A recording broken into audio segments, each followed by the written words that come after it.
சங்கீதம் 90வது சங்கீதத்தினுடைய 15வது வசனத்தை நம்ம எல்லாரும் சேர்ந்து வாசிக்க போகிறோம். இன்று ஆண்டவர் நமக்கு பேச போகிற ஒரு வார்த்தை 90வது சங்கீதத்தினுடைய 15வது வசனத்தை எல்லாரும் சேர்ந்து வாசிக்கலாம். தேவரீர் எங்களை சிறுமைப்படுத்தின நாட்களும் நாங்கள் துன்பத்தை கண்ட வருஷங்களுக்கும் சரியா எங்களை மகிழ்ச்சியாக்கும். இன்னொரு விஷயம் கூட வாசிக்கலாம்.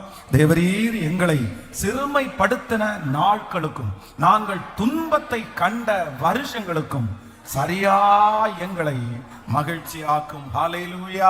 ஆண்டவருடைய பிள்ளைகளே, இன்றைக்கு இந்த 66வது நாள் ஆண்டவருடைய சமூகத்திலே ஒரு வார்த்தைக்காக எதிர்பார்க்கும் போது ஆண்டவர் என்னுடைய இருதயத்தில் வைத்த ஒரு பெரிய வார்த்தை என்ன அப்படின்னா, நீங்கள் சிறுமைப்பட்ட நாட்களுக்கும் நீங்கள் துன்பத்தை கண்ட வருஷங்களுக்கும் சரியாய் உங்களையும் என்னையும் கர்த்தர் மகிழ்ச்சியாக்குவேன் என்று கர்த்தர் கிருபையாய் வாக்கு கொடுக்கிறார். நீங்கள் பிறந்தது முதற்கொண்டு இதுவரைக்கும் ஒருவேளை நீங்கள் துன்பத்தையே பார்க்கலாம், ஒருவேளை நீங்கள் சிறுமையே நீங்கள் அனுபவிக்கலாம். இத்தனை வருஷமா நான் சிறுமையத்தான் நான் அனுபவிச்சுட்டு இருக்கிறேன், இத்தனை வருஷமா நான் துன்பத்தை தான் நான் அனுபவிச்சுட்டு இருக்கிறேன். ஆனா ஆண்டவர் இன்றைக்கு கிருபையாய் கர்த்தர் வாக்கு கொடுக்கிறார். கர்த்தர் உங்களை சிறுமைப்படுத்தின நாட்களுக்கும் நீங்கள் துன்பத்தை கண்ட வருஷங்களுக்கும் சரியாய் ஆண்டவர் உங்களை மகிழ்ச்சியாக்குகிற தேவன். கர்த்தரிடத்திலிருந்து ஒரு வார்த்தை இன்றைக்கு புறப்பட்டு வருகிறது. நான் உனக்கு சரியாய் உன்னை மகிழ்ச்சியாக்குவேன், சரியாய் உன்னை மகிழ்ச்சியாக்குவேன். எந்தெந்த காரியத்தை எல்லாம் நாம் இழந்தோமோ அந்த காரியத்தை எல்லாம் கர்த்தர் கிருபையாய் தருகிறவர். தேவரீர் எங்களை சிறுமைப்படுத்தின நாட்களுக்கும் நாங்கள் துன்பத்தை கண்ட வருஷங்களுக்கும் சரியாய் எங்களை மகிழ்ச்சியாக்கும். இது தேவனுடைய மனுஷனாகிய ஒரு தேவனுடைய பிள்ளையாகிய மோசேயினுடைய ஜெபமாய் இருக்கிறது. ஆண்டவரை பார்த்து அவர் ஜெபம் பண்றாரு. ஆண்டவரே, நாங்க எத்தனையோ வருஷமா துன்பத்தை நாங்க பார்த்துட்டோம், அந்த வருஷத்திற்கு சரியா எங்களை மகிழ்ச்சியாக்குங்கல்ல. ஆனா நீங்க தானே சொல்லி இருக்கிறீங்க, நீ என்ன பாடுபட்டியோ, நீ என்ன அனுபவிச்சியோ அந்த காரியத்தை உனக்கு நன்மையா நான் மாத்துவேன் அப்படின்னு நீங்க சொல்லி இருக்கிறீங்கல்ல. நாங்க நிறைய வருஷமா துன்பத்தை அனுபவிச்சுட்டு இருக்கிறோம், ஆனா அந்த காரியத்தை எல்லாம் கணக்குல வச்சு நீர் எங்களை மகிழ்ச்சியாக்கும்னு ஜெபம் பண்றது போலவே கர்த்தர் இஸ்ரவேல் ஜனங்களை துன்பத்தை கண்ட நாட்களுக்கு சரியாய் கர்த்தர் மகிழ்ச்சி ஆக்கினார்.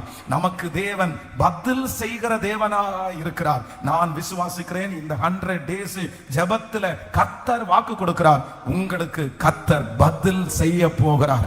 நீங்க பட்ட கஷ்டத்திற்கு ஒரு ஆசீர்வாதம் உங்களுக்கு உண்டாகும். நீங்க அனுபவித்த நிந்தைக்கு ஒரு ஆசீர்வாதத்தை கர்த்தர் உங்களுக்கு அதற்கு பதிலா தருவார். நீங்க எந்த இடத்திலே நீங்கள் அவமானப்படுத்தப்பட்டீங்களோ கர்த்தர் உங்களுக்கு வாக்கு கொடுக்கிறார். அந்த அவமானத்திற்கு தக்க ஒரு பலனை கர்த்தர் உங்களுக்கு அதுக்கு ஈடாய் கர்த்தர் தருவேன் என்று கர்த்தர் வாக்கு கொடுக்கிறார். ஒருவேளை நீங்கள் பெரிய அளவில் பாடுபட்டு உழைச்சு நீங்க ரொம்ப கஷ்டப்பட்டு இருக்கலாம், ஆனா அதற்கு உங்களுக்கு ஒண்ணுமே கிடைக்காம இருக்கலாம். இவ்வளவு கஷ்டப்பட்டும் எனக்கு ஒண்ணும் கிடைக்கலையே, இவ்வளவு உழைச்சும் எனக்கு ஒண்ணும் கிடைக்கலையே. மற்றவங்க எல்லாருக்கும் அவங்க கஷ்டப்படுறது அப்படியே 100% அவங்களுக்கு கிடைச்சிருக்கலாம், ஆனா உங்களுக்கு நிறைய பேருக்கு அது தட்டி போகப்படலாம். ஆனால் ஆண்டவர் இன்றைக்கு கிருபையாய் வாக்கு கொடுக்கிறார். நீங்க என்னென்ன கஷ்டப்பட்டீங்களோ, நீங்க என்னென்ன செஞ்சீங்களோ அதை கர்த்தர் கணக்கிலே வைத்து அதற்கு ஈடாய் நீங்க செஞ்சது வீணா போகலன்னு கர்த்தர் நிரூபிப்பேன் என்று கர்த்தர் வாக்கு கொடுக்கிறார். ஆமென். நீ துன்பத்தை கண்ட வருஷங்களுக்கு சரியாய் ஆண்டவர் மகிழ்ச்சியாக்குகிற தேவன். கடந்த ஒரு 2-3 வருடங்களாக ஒரு சில பிரச்சனைக்குள்ள நீங்க கடந்து போய் ரொம்ப வருத்தத்தோட இருக்கலாம். இந்த 2-3 வருஷமாவே எனக்கு சரியில்லை பாஸ்டர், ரொம்ப நான் கஷ்டப்படுறேன், இந்த 2-3 வருஷம் என் வாழ்க்கையில ரொம்ப தீமையான ஆண்டுகளா இருக்குது. ஆனா ஆண்டவர் இன்னைக்கு கிருபையா வாக்கு கொடுக்கிறார். அந்த நாட்களை ஆண்டவர் கணக்கு வச்சிருந்து அதற்கு பதிலாய் அந்த 3 வருஷம் நீங்க கஷ்டப்பட்டீங்களா, கர்த்தர் உங்களை 6 வருஷம் சந்தோஷப்படுத்த போறாரு. நம்புறவங்க நல்ல முழு பலத்தோட கரங்களை தட்டி நீங்க துன்பத்தை கண்ட அந்த நாட்களுக்கு சரியாய் ஆண்டவர் உங்களுக்கு நீதி செய்கிறவர், சரியாய் ஆண்டவர் உங்களுக்கு செய்கிறவர். கர்த்தருடைய வார்த்தை கிருபையாய் கடந்து வருகிறது. நான் உங்களுக்கு சரியாய் உன்னை மகிழ்ச்சி ஆக்குவேன். சரியாய் மகிழ்ச்சி ஆக்குவேன். கைகளை எல்லாரும் உயர்த்தி இந்த வார்த்தையை சொல்லுங்க. கர்த்தர் சரியாய், சரியாய், கர்த்தர் நேர்த்தியாய். அவருடைய கணக்கு ஒரு நாளும் தப்பவே தப்பாது. மனுஷனுடைய கணக்கு தவறி போகலாம், ஆனா ஆண்டவர் சொல்லுகிறார், என் நாமத்திற்காய் காண்பித்த அன்புள்ள பிரயாசத்தை மறந்து விடுவதற்கு அவர் அநீதி உள்ள தேவன் அல்ல. நீங்க கண்ணீரோடு விதைச்சது உண்மையானால் கர்த்தர் வாக்கு கொடுக்கிறார், கண்ணீரோடு விதைக்கிற நீங்க கண்டிப்பா ஒரு நாள் கம்பீரத்தோடு அறுப்பீர்கள். அள்ளி தூவும் விதையை சுமந்து கொண்டு போகிற நீங்கள் அழுது கொண்டு போனாலும் கர்த்தர் வாக்கு கொடுக்கிறார், நீ சுமந்த அந்த சுமைக்கு நான் உன்னை சரியாய் மகிழ்ச்சி ஆக்குவேன். அன்று ஆண்டவர் உங்களை கிருபையாய் நடத்துவார். உங்க பிள்ளை பட்ட பாடுகளுக்கு உன் பிள்ளைய கர்த்தர் மகிழ்ச்சி ஆக்குவார். உங்க பிள்ளை படுகிற அந்த அவமானத்திற்கு, உங்க பிள்ளையினுடைய தோளின் மேல் வைத்திருக்கிற அந்த சுமைக்கு கண்டிப்பா கர்த்தர் வாக்கு கொடுக்கிறார், நான் அவனை ஒரு நாள் நல்லா வைப்பேன் என்று கர்த்தர் வாக்கு கொடுக்கிறார். ஐயோ, என் பிள்ளை இவ்வளவு கஷ்டப்படுது, என் கணவனார் இவ்வளவு கஷ்டப்படுறாரு, என் மனைவி இவ்வளவு கஷ்டப்படுறாளே, ஒரு நாளாவது நன்மையை பார்க்க கூடாதா? சந்தோஷத்தை பார்க்க மாட்டாங்களா? அந்த காரியம் கைகூடி வராதா? கர்த்தர் இன்னைக்கு கிருபையாய் வாக்கு கொடுக்கிறார், நீ துன்பத்தை கண்ட நாட்களுக்கு சரியாய் உன்னை நான் மகிழ்ச்சி ஆக்குவேன். ஆமேன், ஆமேன். அந்த வார்த்தையை விசுவாசித்து நீங்கள் ஆமேன் சொல்லும் போதே அந்த வார்த்தை அப்படியே நடக்குது. பிரதர், உங்க சரீரத்துல வந்த அந்த கஷ்டத்திற்கு ஆண்டவர் உங்களை சந்தோஷப்படுத்துவேன்னு வாக்கு கொடுக்கிறாரு. அதிலிருந்து முற்றிலுமாய் விடுதலை ஆக்கி கர்த்தர் சந்தோஷப்படுத்துவார். இன்றைக்கு உங்க கைகள் எதிர்பார்த்துட்டு இருக்குல்ல, கர்த்தர் உங்களை கொடுக்கிற கைகளாய் மாற்றி கர்த்தர் உங்களை சந்தோஷப்படுத்துவேன் என்று கர்த்தர் வாக்கு கொடுக்கிறார். ஹalleluya. நீ துன்பத்தை கண்ட நாட்களுக்கு சரியாய் உங்களை மகிழ்ச்சியாக்குகிற கர்த்தர். வெகு சீக்கிரத்திலே நீங்கள் எல்லாரும் அழுத அழுகைக்கு ஒரு பெரிய மகிழ்ச்சியை, ஹalleluya. நம்ம இதுவரைக்கும் என்னென்ன கஷ்டப்பட்டோமோ இது எல்லாத்திற்கும் கர்த்தர் எது செய்ய போறாருன்னா, கர்த்தர் பதில் செய்ய போறார். கர்த்தர் பதில் செய்ய போறார். இன்றைக்கு இந்த 66வது நாள் நாம் ஆராதிக்கிற கர்த்தர் அவர் யார் அப்படின்னா, அவர் பதில் செய்கிற கர்த்தர். நீங்க எவ்வளவு நாள் பலவீனப்பட்டு கிடந்தீங்களோ அதை விட அதிகமாக நீங்கள் பலனா இருக்கிற நாள் உங்களுக்கு வரப்போகிறது. எத்தனை நாள் நீங்கள் அழுதிருக்கிறீர்களோ வேதம் சொல்லுது, கர்த்தர் உங்களை சந்தோஷப்படுத்த போறாரு. இந்த உலகமோ சந்தோஷப்படும், நீங்களோ துக்கப்படுவீர்கள். ஆனாலும் உங்கள் துக்கம் சந்தோஷமாய் மாறும். காரணம் என்ன அப்படின்னு சொன்னா, நான் ஆராதிக்கிற தேவன் சரியா எனக்கு செய்கிறவன். நான் என்ன கஷ்டப்பட்டேனோ அதை மட்டும் இல்ல, அதை விட அதிகமா எனக்கு செய்கிறவன். வேதம் சொல்லுகிறது, நேபுகாத்நேச்சர் தனக்கு கூட இருந்த வேலை ஆட்களை வைத்து கடினமாய் வேலை வாங்கினான். இந்த பாபிலோனிய ராஜா கடினமாய் வேலை வாங்கினான். ஆனா அந்த வேலை செய்தவர்களுக்கு வேதம் சொல்லுது, உச்சம் தலை மொட்டை அடிக்கப்பட்டுருச்சு. அப்படின்னா தலையில இருக்கிற முடியெல்லாம் கொற்ற அளவுக்கு அவங்க வேலை செஞ்சாங்க. இந்த தோள்பட்டையில சுமந்து சுமந்து நிறைய பேருக்கு இந்த தோள்பட்டை எல்லாம் கீழே இறங்கிருச்சு. அந்த அளவு ஒர்க் பண்ணாங்க. ஆனா அவங்களுக்கு முடிஞ்சு பாத்தீங்கன்னா எதுவுமே கிடைக்கல. எல்லாரும் அப்படியே முடிஞ்ச உடனே அவங்க வீட்டுக்கு போக ஆரம்பிச்சு. ஆனா வேதம் அப்படி முடிக்கல. எப்படி முடிக்குது அப்படின்னா, அவனுக்கு எகிப்து தேசத்தையே நான் சொந்தமாய் கொடுத்தேன். அவங்களுடைய உச்சம் தலை மொட்டை அடிக்கப்பட்டதுனால, அவருடைய தோள்பட்டை உரியந்ததுனால கர்த்தர் என்ன வாக்கு கொடுக்கிறார்னா, உனக்கு எதுவுமே கூலி கிடைக்கலப்பா, ஆனா நான் கூலி கொடுக்காம எல்லாம் விட மாட்டேன். உனக்கு என்ன கூலி தருவேன்னா, அந்த தேசத்தையே உனக்கு நான் கூலியாய் தருவேன். ஹalleluya. நாம் விசுவாசிக்கிற ஆண்டவருடைய பிள்ளைகளை, நீங்கள் ஆண்டவருக்காக ஓடுனது வீணாய் போகாது. கர்த்தர் அதற்கு சரியாய் பதில் கொடுப்பார். நீங்க அழுத அழுகைக்கு ஆண்டவர் சரியா பதில் கொடுப்பார். எனக்கு தெரியும், இந்த ஜெபத்திற்கு பிற்பாடு ஆண்டவரை ஆரம்பிக்க போறாரு. இதுவரைக்கும் நீங்க கஷ்டப்பட்டீங்க, இதுவரைக்கும் நீங்க வருத்தப்பட்டீங்க, இதுவரைக்கும் அவமானப்பட்டீங்க. ஆனா இனி என்ன கொடுக்க போகுதுன்னா, கர்த்தர் இதுவரைக்கும் பட்ட அத்தனைக்கும் ஆண்டவர் உங்களுக்கு ரிவார்டு, ஆண்டவர் உங்களுக்கு மகிழ்ச்சியை, ஆண்டவர் நிச்சயமா இது நடக்க போகிறது. கர்த்தராகிய ஆண்டவர் அதை கிருபையாய் கர்த்தர் செய்ய போகிறார். நம்முடைய ஆண்டவர் பதில் செய்கிற கர்த்தர். நான் ஆராதிக்கிற ஆண்டவர் பதில் செய்கிற கர்த்தர். நான் துன்பத்தை கண்ட நாட்களுக்கு சரியா எனக்கு பதில் செய்கிற கர்த்தர். தேவரீர் எங்களை சிறுமைப்படுத்தின நாட்களுக்கும், நாங்கள் துன்பத்தை கண்ட வருஷங்களுக்கும் சரியா எங்களை மகிழ்ச்சியாக்கும். கர்த்தர் உங்களை இந்த துன்பத்தின் பாதையில நடத்துவாரானால், கர்த்தர் இந்த சிறுமைக்கு உங்களை ஒப்பு கொடுத்திருப்பாரானால், நான் நம்புறேன் இந்த சிறுமையை ஆண்டவர் தானே உங்களுக்கு அனுமதிச்சாரு, இந்த அவமானத்தை கர்த்தர் தானே உங்களுக்கு அனுமதிச்சாரு, இந்த பலவீனத்தை ஆண்டவர் தானே உங்களுக்கு அனுமதிச்சாரு, இந்த குறைவை கர்த்தர் தானே உங்களுக்கு அனுமதிச்சிருக்கிறாரு. அந்த ஆண்டவர் சொல்றாரு, நான் உன்னை சிறுமைப்படுத்தினது உண்டானால், நீ துன்பத்தை கண்டது உண்டானால், அந்த நாட்களுக்கு சரியா உன்னை நான் மகிழ்ச்சி ஆக்காம விடுவதில்லை என்று கர்த்தர் திருவிழம் பெற்றுகிறார். ஆமென். பதில் செய்கிற கர்த்தர். இந்த வசனத்தை நான் அப்படியே தியானித்துக் கொண்டிருக்கும் போது, இந்த பதில் செய்கிற கர்த்தர் அப்படின்னு வாசிக்கும் போது, ஒரு மனுஷனுடைய வாழ்க்கையை நான் எடுத்து அந்த மனுஷனுடைய வாழ்க்கையில ஆண்டவர் வந்து 3 விதமாய் பதில் கர்த்தர் செய்கிறார். அப்படின்னா அவருடைய வாழ்க்கை எப்படி இருந்துச்சு, அவருடைய முன்னாடி நிலைமை எப்படி இருந்துச்சு, ஆண்டவர் எப்படி அவர்களுக்கு பதில் செய்தார் அப்படின்றத குறித்து தியானிச்சு நம்ம இன்னைக்கு முடிக்க போறோம். வாசிக்கலாம். எல்லாரும் வேதத்தை திறந்து ஒரு வசனத்தை 1 சாமுவேலின் புஸ்தகம் 9ஆம் அதிகாரத்தினுடைய 21வது வசனத்தை வாசிக்க போகிறோம். 1 சாமுவேல் 9ஆம் அதிகாரத்தினுடைய 21வது வசனத்தை வாசிக்கலாமா? அப்பொழுது சவுல்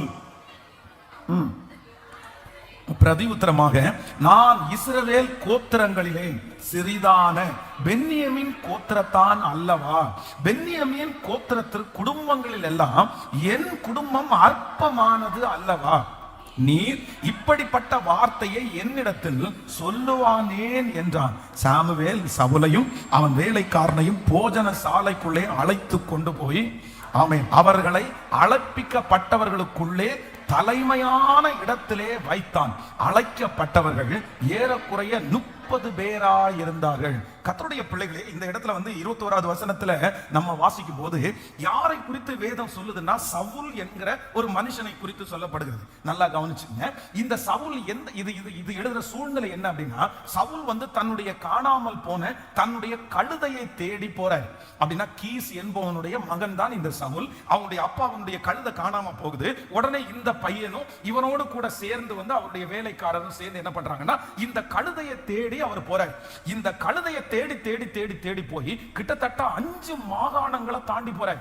5 ஏரியாவை தாண்டி கிட்டத்தட்ட 3 நாட்கள் பிரயாணம் பண்ணுகிறார். அப்படின்னா தன்னுடைய காணாமல் போன கழுதைக்காக ஒரு வாலிப பையனும் அவருடைய வேலைக்காரனும் வந்து 3 நாட்கள் வந்து ராத்திரி பகலா அந்த கழுதையை தேடி தேடி தேடி எங்கேயுமே அந்த கழுதை கிடைக்கல. இப்போ தன்னுடைய கைகளிலே இருந்த பணம் செலவழிஞ்சிருச்சு, அவங்க கொண்டு வந்திருந்த சாப்பாடெல்லாம் செலவழிஞ்சிருச்சு, கொஞ்சம் தான் இருக்குது. உடனே இல்ல, நம்ம இதுக்கு மேலேயும் நம்ம தேடி போனோம்னா நல்லா இருக்காது, ஒண்ணு பண்ணுவோம், ஞான திருஷ்டிக்காரன் யாராவது இங்க இருந்தா அவங்களிடத்துல போய் நம்ம வந்து ஜெபம் பண்ணி கேட்கலாமா அப்படின்னா, அந்த காலத்திலே தீர்க்கதரிசிகள் வந்து நடந்து கொண்டிருக்கிற காரியத்தை குறித்து தீர்க்க தரிசனம் சொன்னாங்க. அப்படின்னா அவங்க வந்து கண்ணை மூடி ஜெபம் பண்ணும்போது இந்த ஊரியும் தும்மியும் இப்படிப்பட்ட இதை வச்சு அதை வச்சு கண்டுபிடிச்சு அவங்க சொல்லுவாங்க. அப்போ இங்க ஞான திருஷ்டிக்காரன் அப்படின்னா தீர்க்கதரிசி யாராவது இருக்கிறாங்களான்னு வழியில ஒருத்தர்கிட்ட கேட்கும்போது, ஆமா இந்த மாதிரி சாமுவேல்னு ஒருத்தர் இருக்கிறாரு, அவரை வேணா நீங்க போய் பாருங்க, அவர் பக்கத்துல தான் இருக்கிறாருன்னு சொல்லி இப்ப சாமுவேலை பார்க்கிறதுக்காக இந்த சவுலும் அவனுடைய வேலைக்காரரும் வருகிறார்கள். வந்து இந்த சவுல் வந்து வாசப்படியில காலடி எடுத்து வச்ச உடனே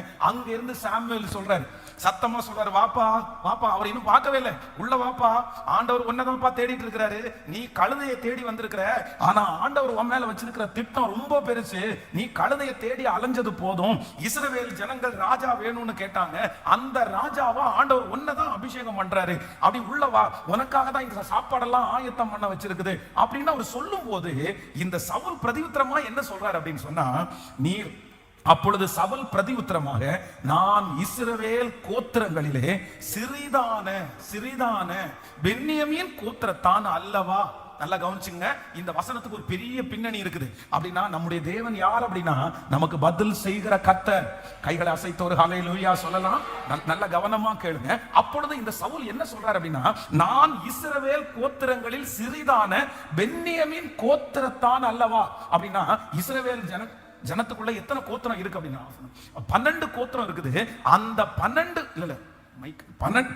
கோத்திரத்துல வந்து ஒரு கோத்திரம் தான் பென்யமீன் கோத்திரம். அப்போ அந்த பென்யமீன் கோத்திரத்தை பற்றி சொல்லும் போது என்ன சொல்றாங்கன்னா, இந்த கோத்திரம் சின்னதுன்னு உங்களுக்கு தெரியாதா? இந்த கோத்திரம் சிறிய கோத்திரம் தெரியாதா? அதுலயும் பென்யமீன் கோத்திரத்திலே என்னுடைய குடும்பங்களில் எல்லாம் என் குடும்பம் அற்பமானது அல்லவா? அப்போ இவ்வளவு ஒரு மோசமான ஒரு பேக்ரவுண்ட்ல இருந்து என்னுடைய தாத்தா, என்னுடைய பாட்டி, என்னுடைய முன்னோர்கள், என்னுடைய வம்சமே என்ன வம்சம்னா இந்த 12 கோத்திரத்துல சின்ன கோத்திரம், ரொம்ப கழிச்சு போட்டது, ஒதுக்கப்பட்டது. அதுலயும் என்னுடைய குடும்பம் என்ன குடும்பம்னா ரொம்ப சின்ன தாழ்வான குடும்பம்.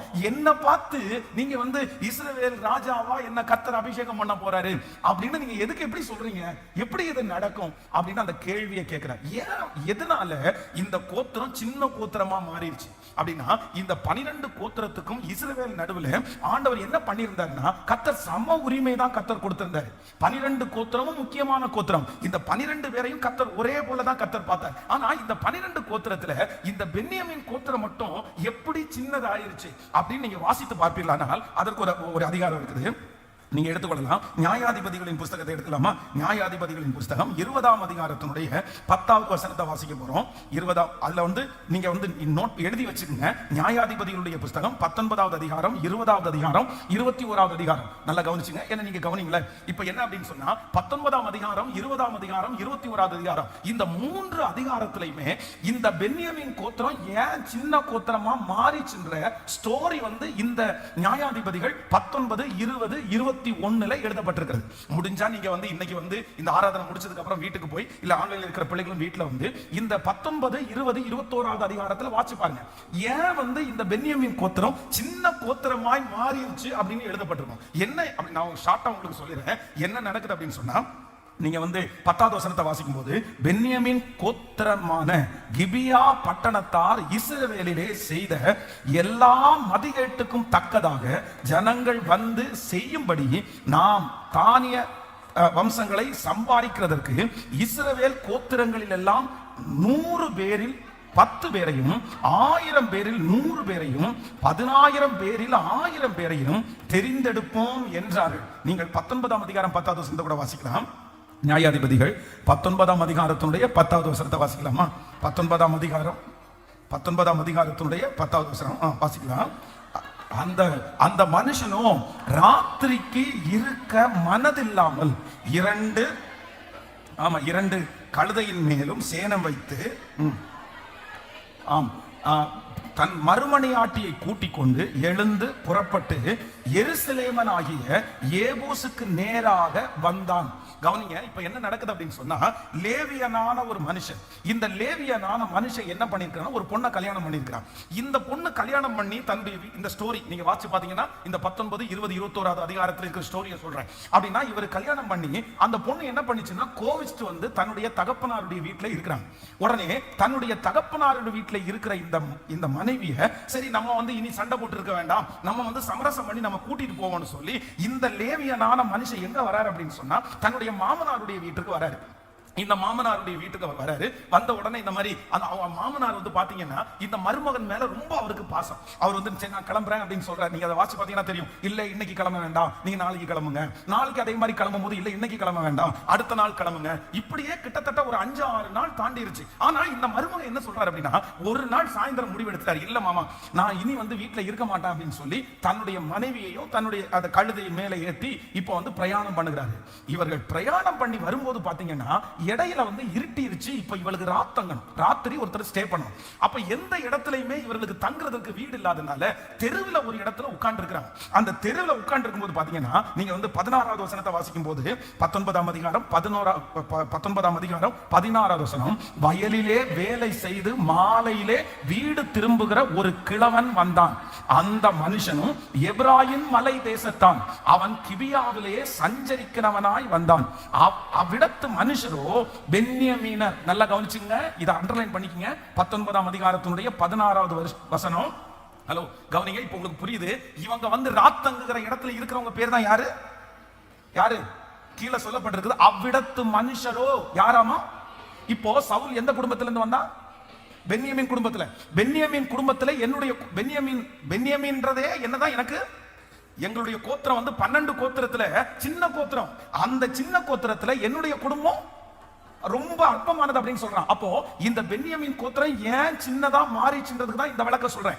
அப்போ இந்த இந்த பொண்ணை கூட்டிட்டு வர்றாரு, நடு வீதியில இருக்கிறாரு. அப்போ ஒரு கிழவன் வர, அந்த கிழவன் யார் அப்படின்னா அவர் வந்து பென்யமீன் கிடையாது, அவர் இன்னொரு ஊர்ல இருந்து பிழைக்க வந்தவர். அவர் வந்து இந்த மனுஷனையும் தன்னுடைய மனைவியை வந்து அவங்க வந்து நடு ரோட்ல பார்த்த உடனே அவர் என்ன சொல்றாரு அப்படின்னு சொன்னா, நீங்க எழுந்து எங்க வாங்க, என்னுடைய வீட்டுக்கு வாங்க அப்படின்னு கூட்டிட்டு போறாரு. இப்போ அவருடைய வீட்டிற்கு கூட்டிட்டு போன உடனே அந்த கிழவன் தன் கண்களை ஏறெடுத்து பட்டணத்து வீதியிலே அந்த பிரயாணக்காரர்கள் இருக்கிறதை கண்டு, எங்கே போகிறாய், எங்கே இருந்து வந்தா என்று கேட்டான். அதற்கு அவன், நாங்கள் யூதேயாவில் உள்ள ஊராகிய பெத்லேகமிலிருந்து வந்து எப்ராயிம் மலை தேசத்தின் புறங்கள் மட்டும் போகிறோம். நாங்கள் அவ்விடத்தான் யூதாவில் உள்ள பெத்லேகம் மட்டும் போய் வந்தேன். நான் கர்த்தருடைய ஆலயத்திற்கு போகிறேன். இங்கே என்னை வீட்டிலே ஏற்றுக்கொள்ளுவார் ஒருவனும் இல்லை. எங்கள் கழுதைகளுக்கு வைக்கோலும் தீவனங்களும் உண்டு. எனக்கும் உமது அடியாளுக்கும் உமது அடியாளோடு இருக்கிற வேலைக்காரருக்கும் அப்பமும் திராட்சரசமும் உண்டு, ஒன்றிலும் குறைவில்லை என்றான். அப்பொழுது அந்த கிழவன், உனக்கு சமாதானம், உன் குறைவெல்லாம் என் மேல் இருக்கட்டும், வீதியில் மாத்திரம் ராத்தங்க வேண்டாம் என்று சொல்லி அவனை தன் வீட்டிற்குள் அழைத்து கொண்டு போய் கழுதைக்கு தீனம் போட்டான். அவர்கள் தங்கள் கால்களை கழுவிக்கொண்டு புசித்து குடித்தார்கள். அடுத்த வசனம், அவர்கள் மகிழ்ச்சியாயிருக்கும் போது இதோ பேலியாளின் மக்களாகிய அந்த ஊர் என்ன ஊர்? அந்த ஊர் எந்த ஊரு? இல்ல, அந்த நம்ம யாருடைய ஊரு? சவுலுடைய வம்சத்தில் யார் வந்தார்? பென்யமீன் இருக்கிற ஊர்ல அந்த ஊர் மனுஷரில் சிலர் அந்த வீட்டை சூழ்ந்து கொண்டு கதவை தட்டி, உன் வீட்டிலே வந்த அந்த மனுஷனை நாங்கள் அறியும்படிக்கு வெளியே கொண்டு வா என்று வீட்டுக்காரனாகி அந்த கிழவனோட சொன்னான். நல்லா கவனிச்சுங்க. இப்போ சோதோம் குமாரோல வந்து இந்த லோத்துனுடைய குடும்பத்துல நடந்துச்சு பாருங்களேன். அங்க தூதர்கள் வந்த உடனே அவர்கள் எங்களை அறியும்படிக்கு எங்களை வெளியே விடுங்கன்னு சொன்னாங்கல்ல. இதே போல இந்த பென்யமீன் கோத்திரத்திலே இருக்கிறதுல பேலியாளின் மக்கள் மோசமான ஒரு கேங்கு. இவங்க என்ன கேங்கா இருந்திருக்காங்கன்னா, இந்த ஹோமோசெக்சுவல், இந்த மாதிரி அசுத்த பாவத்துல இருக்கிற ஒரு டீம் இருக்கிறாங்க. இந்த வீட்டுல புதுசா ஒரு கெஸ்ட் வந்தாங்கன்னு தெரிஞ்ச உடனே அந்த டீம் இப்ப எங்க வந்துட்டாங்க? இந்த கிழவனுடைய வீட்டுக்கு வந்துட்டாங்க. இந்த கிழவனுடைய வீட்டுக்கு வந்து என்ன சொல்றாங்கன்னா, இப்போ உங்களிடத்துல தங்குறதுக்காக வந்தாங்கல்ல, அவங்கள வெளியே அனுப்பு, அவங்கள வெளியே அனுப்பு. உடனே இந்த கிழவன் என்ன சொல்றாருன்னா, எப்பா எப்படினாலும் ரோட்ல தங்க வேண்டியவங்க நான் என் வீட்டுக்குள்ள கொண்டு வச்சிருக்கிறேன், நீங்க இந்த மாதிரி பண்ணக்கூடாது அப்படின்னு சொன்ன உடனே அவங்க வந்து கேட்கவே இல்லை. அதனால இந்த வீட்டுல தங்கும்படியாக வந்திருக்கிற மனுஷன், உனக்கு இப்ப என்ன வேணும்? என் மனைவி தானே உனக்கு வேணும், இது அப்படி அதான் கேட்கறியா, சரி நீ கூட்டிட்டு போ அப்படின்னு சொல்லின்ற மாதிரி வெளியே அனுப்பி விட்ட உடனே இந்த பேலியாளின் மக்களாகிய இவங்க எல்லாரும் சேர்ந்து என்ன பண்ணிட்டாங்கன்னா, அந்த மனைவியை வந்து ரொம்ப தகாத விதமா நடத்தி நைட்ல இருந்து காலையில வரைக்கும் அந்த பிள்ளைய ரொம்ப அபியூஸ் பண்ணி இப்ப என்ன பண்ணிட்டாங்கன்னா கொன்னுட்டாங்க. கடைசியில இவங்க வந்து காலையில கதவை திறந்து பார்த்தா அந்த பெண்ணு வந்து வீட்டு வாசப்படியில அப்படியே மல்லாக்க படுத்து கிடக்குறாங்க. உடனே இவர் கூப்பிடுறாரு, எந்திரிமா போலாம் அப்படின்னு சொன்னா எந்த அசையுமே இல்லை. திரும்ப பக்கத்துல போய் பார்த்தா அந்த லேடி வந்து இறந்து போய் கிடந்தாங்க. உடனே இந்த மனுஷன் என்ன பண்ணிட்டான்னா, அந்த டெட் பாடியை எடுத்து தன்னுடைய கழுதைக்கு மேல வச்சு வீட்டுக்கு கொண்டு வந்து எலும்போட சேர்த்து 12 துண்டா அந்த மனுஷன் வெட்டுறாரு. நீங்க வாசிங்க 19ஆம் அதிகாரம் 20ஆம் அதிகாரம் இல்ல, நீ வீட்டுல போய் வாசிங்க, இது அப்படியே இருக்கும் பாருங்க. நான் சும்மா கதையெல்லாம் சொல்லல, கட்டுக்கதை இல்ல. இப்போ அவர் வந்து 12 துண்டுகளாக கட் பண்ணி என்ன பண்ணிட்டாருன்னா 12 கோத்திரத்துக்கும் அனுப்பிட்டார். ஒவ்வொரு கோத்திரத்துக்கும் பார்சல் அனுப்பிட்டார் பாருங்க அப்படின்னு. அத்தனை பேரும் அடிச்சு புரண்டு என்ன சொல்றாங்கன்னா, இஸ்ரவேலில் இதே போல ஒரு மதிகேடு இதுவரைக்கும் நடந்ததே இல்லை. என்ன நடக்குது, என்ன யார் அனுப்புனா, என்ன பிரச்சனை அப்படின்னு சொல்லி 12 கோத்திரத்துல இருக்கிற முக்கியமான அத்தனை பேர் ஒரு இடத்துல கூடிட்டாங்க. இப்போ கூடும்போது இவரை கூப்பிட்டாங்க. என்ன நடந்துச்சுன்னு சொன்னா, இவர் சொன்னாரு, இந்த மாதிரி நான் போனேன், பென்யமீன் கோத்திரத்துல இருக்கிற இந்த மாதிரி ஆட்கள் எல்லாம் சேர்ந்து என் மனைவி இந்த மாதிரி பண்ணிட்டாங்க, என் மனைவி செத்து போயிட்டாங்க, அதனால இவங்களுக்கு ஏதாவது ஒரு இடத்துல தண்டனை வாங்கி கொடுக்கணுன்றதுக்காக தான் நான் இந்த மாதிரி எல்லாருக்கும் அனுப்புனேன், நான் தான் அனுப்புனேன்னு சொன்ன உடனே இப்போ இஸ்ரவேலில் 11 கோத்திரங்கள் சேர்ந்து இப்ப என்ன பண்றாங்கன்னா, இந்த பென்யமீன் கோத்திரத்துக்கு விரோதமா எழும்ப வேண்டிய சூழ்நிலை. ஸ்ட்ரெயிட்டா போய் ஆண்டவரிடத்துல கேட்கறாங்க, என்ன பண்றதுன்னு கேட்டா கர்த்தர் என்ன சொல்லிட்டாருன்னா, நீங்க யுத்தம் பண்ண ஆரம்பிங்கன்னு சொல்லிட்டாரு. இந்த யுத்தத்துல லட்சக்கணக்கா இருந்த பென்யமீனர் 1000-ஆ மாத்தப்பட்டாங்க. 1000-ஆ மாத்தப்பட்ட இந்த பென்யமீனர் கடைசி வெறும் 600 பேராய் மாற்றப்பட்டாங்க. இந்த ஊர்ல இருந்தே இருக்க கூடாதுன்னு சொல்லி இந்த பென்யமீனர் எல்லாம் ஒரு 600 பேர் வெளியில போய் ஒளிஞ்சிருந்ததுனால அவங்க தப்பிச்சிட்டாங்க. அன்னைக்கு பென்யமீன் கோத்திரத்தை விட்டுட்டு மற்ற 11 கோத்திரமும் ஒரு முடிவு எடுக்கிறாங்க. என்ன முடிவு எடுக்கிறாங்கன்னா, எங்க கோத்திரத்துல இருக்கிற எந்த பொண்ணுகளையும் உங்களுக்கு நாங்க கல்யாணம் பண்ணி தரமாட்டோம், இதோட முடிஞ்சிருச்சு, நீங்க இந்த மதிகேடான காரியத்தை செஞ்சதுனால இதை செய்ய மாட்டோம்னு ஒரு கட்டளையும் பிறப்பிக்கப்பட்டார்கள். கடைசியில இந்த பென்யமீன் கோத்திரம் 12 கோத்திரத்துல ஒண்ணும் இல்லாம, இப்படியே ஆளே இல்லாம, கல்யாணமே பண்ணாம இந்த கோத்திரமே ஒண்ணும் இல்லாம போயிருந்து சொல்லி அவர்களே என்ன பண்றாங்கன்னா திரும்பி போய் இன்னொரு ஊர்ல போய் அங்க போய் இது அரெஸ்ட் பண்ணி நிறைய பிள்ளைகளை கொண்டு வந்து இவங்களுக்கு கல்யாணம் பண்ணி கொடுத்து, இப்போ இப்படி ரொம்ப லோவா இருந்த இந்த பென்யமீன் கோத்திரம் அதனாலதான் என்ன கோத்திரமா மாறிச்சுன்னா 12 கோத்திரத்திலையும் சிறிய கோத்திரமாய் மாறினது. இப்போ இஸ்ரவேல் ஜனங்கள் எல்லாரும் ஆண்டவரிடத்துல என்ன கேட்கிறாங்க அப்படின்னா, எங்களுக்கு யார் வேணும், எங்களுக்கு யார் வேணும், ராஜா வேணும்னு கேட்கிறாங்க. அதுவும் 40 வருஷத்துக்கு முன்னாடி கேட்கிறாங்க. ஆண்டவருடைய வாக்குத்தத்தத்தின்படி, வசனத்தின்படி 40 இயர்ஸ், 40 வருஷம் தாண்டி தான் ராஜாக்களுடைய காலம் ஆரம்பிக்குது. ஆனா இஸ்ரவேல் ஜனங்கள் இல்ல, எல்லா நாட்டிலையும் ராஜா இருக்கிற மாதிரி எங்களுக்கு ராஜா வேணும்னு கேட்கிறாங்க. அந்த ராஜா வேணும்னு கேட்கும் போது இஸ்ரவேலிலே முதலிலே ராஜாவாக ஒருத்தனை நியமிக்கணும்னு கர்த்தர் தேடும் போது, கர்த்தர் எங்க இருந்து எடுத்தார் அப்படின்னு சொன்னா, வேற எங்கேயும் எடுக்க வேணாப்பா, 11 கோத்திரத்துல தள்ளப்பட்ட கோத்திரம் எந்த கோத்திரம்னா பென்யமீன் கோத்திரம். ரொம்ப அவமதிக்கப்பட்ட கோத்திரம் என்ன அப்படின்னு சொன்னா பென்யமீன் கோத்திரம். அதுவும் முன்னோர்கள் செய்த, பெரியவர்கள் செய்த, வயதானவர்கள் செய்த ஒரு தவறின் நிமித்தம் தண்டிக்கப்பட்ட, அவங்களுக்கும் அந்த பென்யமீன் கோத்திரத்துல இருக்கிற நிறைய பேருக்கும் இந்த பிரச்சனைக்கும் சம்பந்தமே இல்லை.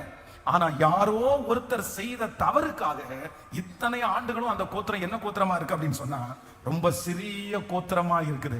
அப்போ அந்த கோத்திரத்திலிருந்து தான் கர்த்தர் சவுல் என்கிற ஒரு மனுஷனை கர்த்தர் எழுப்பி அவன் வாசல்ல காலடி எடுத்து வைக்கும் போது கர்த்தருடைய வார்த்தை வருகிறது, இஸ்ரவேலிலே கர்த்தர் ஒரு ராஜாவை தேடுகிறார், அந்த ராஜாவாய் கர்த்தர் ஒன்னதான் அபிஷேகம் பண்ண போறாரு. அப்பொழுதுதான் சவுல் சொல்றாரு, ஐயோ பென்யமீன் கோத்திரமே என்ன கோத்திரம், இதுதான் இஸ்ரவேல் கோத்திரங்களிலே சிறிதான பென்யமீன் கோத்திரத்தான் அல்லவா. அப்பொழுது சவுல் பிரதியுத்தரமாக, நான் இஸ்ரவேல் கோத்திரங்களிலே சிறிதான பென்யமீன் கோத்திரத்தான் அல்லவா, பென்யமீன் கோத்திரத்து குடும்பங்களில் எல்லாம் என் குடும்பம் அற்பமானது அல்லவா, நீர் இப்படிப்பட்ட வார்த்தையை என்னிடத்தில் சொல்லுவானே என்றான். ஹல்லேலூயா. இன்றைக்கு இந்த 66வது நாள் கர்த்தர் யாரோடு கிருபையாய் கர்த்தர் பேசிக் கொண்டிருக்கிறாய். நீ துன்பத்தை கண்ட நாட்களுக்கு சரியாய் உன்னை நான் மகிழ்ச்சியாக்க போகிறேன். பதில் செய்கிற ஒரு கர்த்தர் இந்த இடத்திலே அசைவாடுகிறார். பதில் செய்கிற கர்த்தர் உங்க ஒவ்வொருத்தரிடத்திலையும் கர்த்தர் பேசிக் கொண்டிருக்கிறார். கர்த்தர் என்ன பதில் செய்ய போறாருன்னா, யாரோ செய்த ஒரு தவறுக்காக, யாரோ ஒருத்தருடைய தீமைக்காக இன்றைக்கு இந்த சத்தத்தை கேட்கிற நீங்க யாரோ ஒருத்தர் பாதிக்கப்பட்டிருக்கலாம். உங்க அம்மாவுடைய தப்புக்காக, அப்பாவுடைய தப்புக்காக, முன்னோருடைய தவறுக்காக நீங்க ஒருவேளை பாதிக்கப்பட்டிருக்கலாம். இன்னொருத்தர் செய்யற காரியத்திற்காக நீங்க பாதிக்கப்பட்டிருக்கலாம். ஆனா கர்த்தர் இன்றைக்கு வாக்கு கொடுக்கிறார், அற்பமான, புறக்கணிக்கப்பட்ட, ஒதுக்கப்பட்ட, யாரோ ஒருத்தருடைய தவறின் நிமித்தமாய் ஆமென் மூழ்கடிக்கப்பட்ட அந்த கோத்திரத்திலிருந்து ஒரு மனுஷனை கர்த்தர் எடுத்து முதலாவதாக ராஜாவாய் ஆண்டவர் அங்கீகரிப்பது உண்மையானால் கர்த்தர் இன்னைக்கு வாக்கு கொடுக்கிறார், உன்னை நான் தூக்கி எடுப்பேன். சிறுமைப்பட்ட உங்களை கர்த்தர் தூக்கி எடுப்பார். இந்த ஜபத்துல யார் ஒருவர் ரொம்ப சிறுமையை அனுபவிக்கிறீர்களோ, அவமானப்படுத்தப்பட்டீர்களோ, உங்களை ரொம்ப கேவலமா அவங்க ட்ரீட் பண்றாங்களோ, அவர்களை கர்த்தர் தெரிந்தெடுத்து வேறு பிரித்து எல்லா கோத்திரத்தை விட சின்ன கோத்திரமாகிய பென்யமீன் கோத்திரத்திலிருந்து முதல் ராஜாவை ஏற்படுத்தின தேவனுக்காய் கரங்களை தட்டி உங்க குடும்பத்துல சிறுமையான உங்களை தான் கர்த்தர் எடுக்க போறாரு. உங்க வம்சத்துல சிறுமையாக்கப்பட்ட உங்களை தான் கர்த்தர் தூக்கி எடுக்க போறாரு.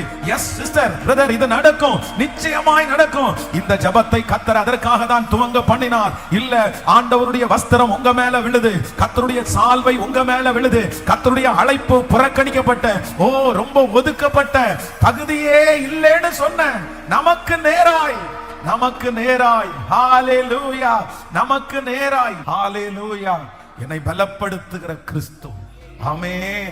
எனக்கு முதல்ல கர்த்தர், எனக்கு ஃபர்ஸ்ட் தேவன் செய்கிற முதல் பதில் என்ன அப்படின்னு சொன்னா, யாரோ ஒருத்தருடைய நிமித்தமாய் வந்த தீமையை எனக்கு நன்மையாய் மாற்றுகிற கர்த்தர். நான் விசுவாசிக்கிறேன், இனி துஷ்டர்களால் நீங்கள் பட்ட அவமானங்கள் தொடர்வது இல்லை, குடும்ப சாபங்கள் உங்களுக்கு தொடர்வது இல்லை, முன்னோருடைய சாபங்கள் உங்களுக்கு தொடர்வது இல்லை.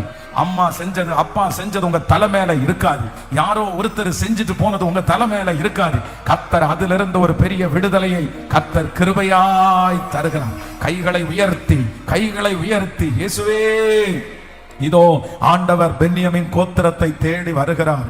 இஸ்ரவேல் 12 கோத்திரத்திலே சிறிதான அந்த கோத்திரத்தை கர்த்தர் தேடி வர்றாரு. இன்னைக்கு லிட்டரலா நிறைய பேருக்கு நடக்குது. எஸ் ஹalleluya. சொந்தக்காரங்க எல்லா பிள்ளைகளையும் நிறுத்தி வைக்கும் போது உங்க பிள்ளை மட்டும் குறைவா இருக்குல்ல, ஆனா கர்த்தருடைய கண்ணு உங்க மேலதான் படுது. வேலை ஸ்தலத்துல இருக்கிற அத்தனை பேரை காட்டிலும் நீங்க குறைவா தெரியுறீங்கல்ல, கர்த்தர் வாக்கு கொடுக்கிறாரு, உன்னை நான் ஆசீர்வதிக்கிறதற்கு வல்லவர். விசுவாசத்தோட எல்லாரும் ஜெபம் பண்ணி இந்த வார்த்தை எங்க தலையின் மேல நடக்கட்டும் என்று சொல்லுங்க. அற்பமாய் நினைத்த அத்தனை பேருக்கு முன்பாகவும் என் தலையை நிமிர பண்ணுகிற கர்த்தர் ஜெபிக்க அந்த வல்லமை கடந்து வருது. மகா, இது உனக்காக தான் மகளே, மகனே, இந்த வார்த்தை உனக்காக தான். நீங்க தானே அற்பமா நினைக்கப்பட்டீங்க, நீங்க தானே ரொம்ப குறைவா நினைக்கப்பட்டீங்க, உங்களுக்கு தானே எல்லாம் காலதாமதமா வருது, உங்களுக்கு தானே எல்லாம் லேட்டா வருது. இல்ல, கர்த்தருடைய கண்கள் உங்களுக்கு நேராய் நோக்கமா இருக்கிறது. கர்த்தர் உங்களுக்கு நேராய் கர்த்தர் கடந்து வருகிறார். ஹalleluya, ஹalleluya, ஆமென். இஸ்ரவேலிலே முதல் ராஜாவா ஆண்டவர் தேடும் போது கர்த்தர் எங்க தான் தேடுறார் அப்படின்னு சொன்னார். ஆமென். என்ன நம்பி இப்படி இவ்வளவு பெரிய விஷயத்தை நீங்க சொல்றீங்க? ராஜாவா இருக்கிறதுக்கு நான் கொஞ்சம் கூட தகுதியே இல்லையே. என்னையா? ஆமாப்பா உன்னதான் ஆண்டவர் தெரிஞ்சு கொண்டிருக்கிறாரு. இல்ல, எங்க குடும்பத்தை பற்றி உங்களுக்கு தெரியுமா? எங்க கோத்திரத்தை பற்றி உங்களுக்கு தெரியுமா? 12 கோத்திரத்துல என் கோத்திரம் ரொம்ப மனசு விடப்பட்ட, எல்லாருடைய முகத்திலையும் ரொம்ப வித்தியாசமான ஒரு அவமானத்தை கொண்டு வந்த கோத்திரம் எங்க கோத்திரம் தான். எல்லாரும் சேர்ந்து எங்களை திட்டுனாங்க. என்னமோ ரொம்ப கஷ்டப்பட்டு இவங்க ஒன்றும் இல்லாம போயிடக்கூடாதுன்னு சொல்லி எங்களுக்கு தந்த என் குடும்பத்திலிருந்து என்னையா? எஸ், ஆமென். அந்த குடும்பத்திலிருந்து தான் கர்த்தர் ஒருவனை ராஜாவாய் தெரிந்து கொள்கிறார். என்னுடைய ஆண்டவருடைய பார்வை எப்பவுமே வித்தியாசமான பார்வை. எது முடியாதுன்னு சொல்றாங்களோ அங்கதான் கர்த்தர் முடியும் என்று சொல்லுவார். எது மனிதனால் கூடாததோ அது தேவனால் கூடும். மனிதனால் புறக்கணிக்கப்பட்டதை எடுத்து ஆசீர்வதிக்கிறவர் கர்த்தர். ஞானிகளை வெட்கப்படுத்துறதற்கு இந்த உலகத்திலே பைத்தியங்களை தெரிந்து கொண்ட ஒரே தேவன் நம்முடைய தேவன். உள்ளவைகளை அவமாக்கும்படியாய் உலகத்தில் இல்லாதவைகளையும் இழிவானவைகளையும் தெரிந்து கொண்ட ஒரே தேவன் நம்முடைய தேவன். நான் நம்புறேன், நீங்க நல்லா இருப்பீங்க. நீங்க கஷ்டப்படுகிற நீங்க நல்லா இருப்பீங்க. இன்னைக்கு உதறி தள்ளப்படுகிற நீங்க நல்லா இருப்பீங்க. ஆமென். யார் அற்பமாய் நினைக்கப்படுகிறதோ அவங்க பேர்ல கர்த்தருடைய கண் அப்படியே வரும். ஹalleluya. இந்த உலகம் புறக்கணிக்கப்படுகிறவர்களை கர்த்தர் தேடி வருகிறவர். ஆமென். ஆகாது என்று தள்ளின கல்லை மூளைக்கு தலைக்கல்லாய் மாற்றுகிறவர் நம்முடைய தேவன். நீங்க வித்தியாசத்தை பாப்பீங்க. கர்த்தருடைய வருகை தாமதிச்சுன்னா நெக்ஸ்ட் இயர் நான் நம்புறேன் இந்த சத்தத்தை கேட்டுட்டு இருக்கிற நிறைய பேரை நீங்க உங்க வம்சத்திலிருந்து கர்த்தர் தெரிந்தெடுப்பார், உங்க குடும்பத்திலிருந்து கர்த்தர் தெரிந்தெடுப்பார். ஆமென். நீங்க தான் முன்னணியில் நிக்க போறீங்க. கர்த்தர் உங்க பிள்ளைகளை, என் பிள்ளைகளை கர்த்தர் முன்னாடி நிக்க வைக்க போறாரு. அந்த புறக்கணிக்கப்பட்ட பிள்ளைய கர்த்தர் முன்னாடி நிக்க வைக்க போறாரு. அவங்க வாழ்க்கை தான் சிறப்பா அமைய போகுது. அவங்க மேலதான் ஆண்டவர் ஒரு பெரிய கிருபையை கர்த்தர் தரப்போகிறார். இது கர்த்தருக்கு லேசான காரியம். ஹalleluya.